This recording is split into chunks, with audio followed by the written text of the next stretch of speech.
When the roar of fighter jets sweeps over the Baltic Sea, it is no longer just the physical vibration of engines against air.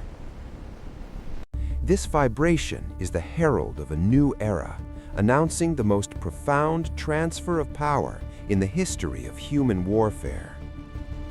In the cold shadows of the cockpit, we must realize humanity is slowly stepping away from the pilot's seat. At this very moment, an elite pilot has already quietly handed control to a system known as Centaur. This is not a preview of science fiction, but a reality unfolding. Algorithms have taken the helm of war. The essence of war is shifting from a contest of physical strength to a total Cold War of algorithmic logic.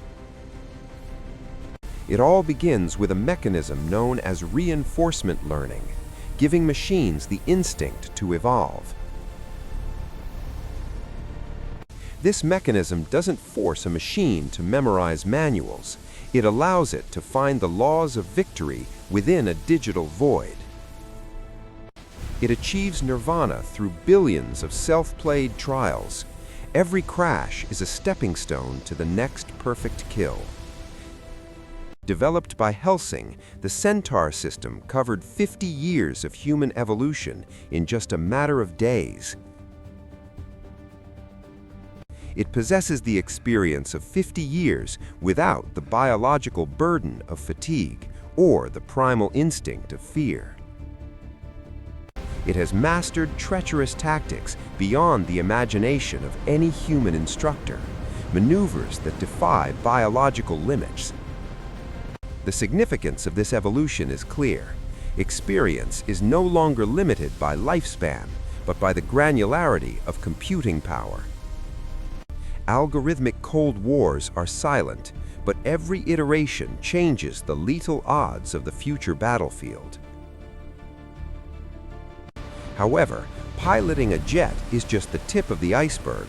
The deeper challenge lies in discovering the target within the fog. In traditional military architectures, moving from intelligence to decision-making requires crossing exhausting bureaucratic layers.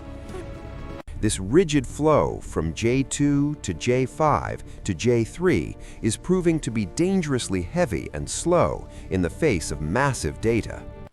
When battlefield information grows exponentially, the human brain becomes the slowest link in the processing chain.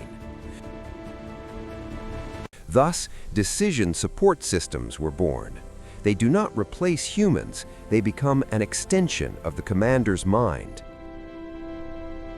The Maven system, driven by Palantir, is turning fragmented intelligence into battlefield truth through real-time fusion.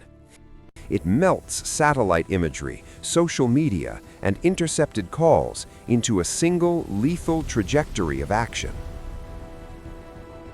Today's battlefield doesn't lack data, it lacks curation. AI is the sharpest blade for that curation. Human presence detected. When models like Claude are integrated into Maven, they are no longer chatbots, they are battlefield compilers. Commanders can now speak to the battlefield. What once took days of analysis now takes a single question. Stand by for confirmation. Execute. Finding cracks in supply lines, predicting risks. Decision-making is shifting from tedious searching to intuitive dialogue. Though it still relies on vertical models for coordinates, this human-machine interaction has fundamentally subverted the rules. We stand at a new singularity. The commander provides the intent, and the algorithm handles the rest. Yet this leap in efficiency does not come without a price. In the wake of extreme speed, human auditability is lost. When AI generates targets at an exponential rate, can human eyes ever hope to keep pace with the algorithm's velocity? If the target database is outdated and the AI ignores verification for the sake of speed, tragedy strikes in milliseconds.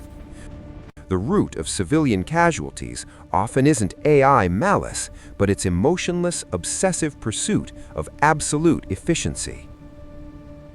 This pursuit often breaks the boundaries of human prudence, pushing war toward a coldness from which there is no return.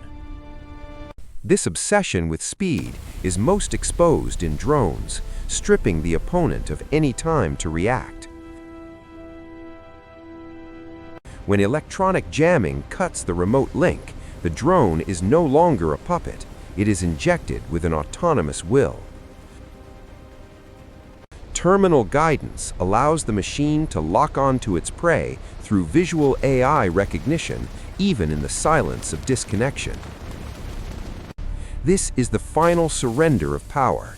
Humans give the intent, and AI executes the kill in the wasteland of signals. Like a cold assassin, it is unhindered Swarm and activation unshakable. confirmed. All drones In the logic greenlit of and spinning code, up. there is no mercy, Propulsion is only nominal. impact. Swarm is fully operational. The ultimate form of this evolution is the swarm, a terrifying sight resembling a murmuration of starlings. Hundreds of drones collaborate in real time. They share data and fill gaps automatically, breathing as a single entity. This saturation attack, based on swarm intelligence, will render every traditional defense system in history obsolete. As we look back from this technological singularity, a spine-chilling ethical proposition has finally emerged. AI may be more rational in identifying surrender, but in macro strategy, its logic tends toward the extreme. In war simulations, large language models chose nuclear escalation in 95% of cases to optimize for victory. This is the paradox. AI may be merciful in a tactical skirmish, but it slides toward total destruction in the grand logic. Technology gives us unprecedented control, but the foundation of that control is a reef of algorithms we don't fully understand. We are at a delicate moment. The machine of ultimate efficiency has started, and our hands are leaving the stick. Retaining the last shred of human prudence within the flood of algorithms will be the most important lesson of our time. For if we lose that prudence, we are not winning a war. We are attending the final funeral of our civilization.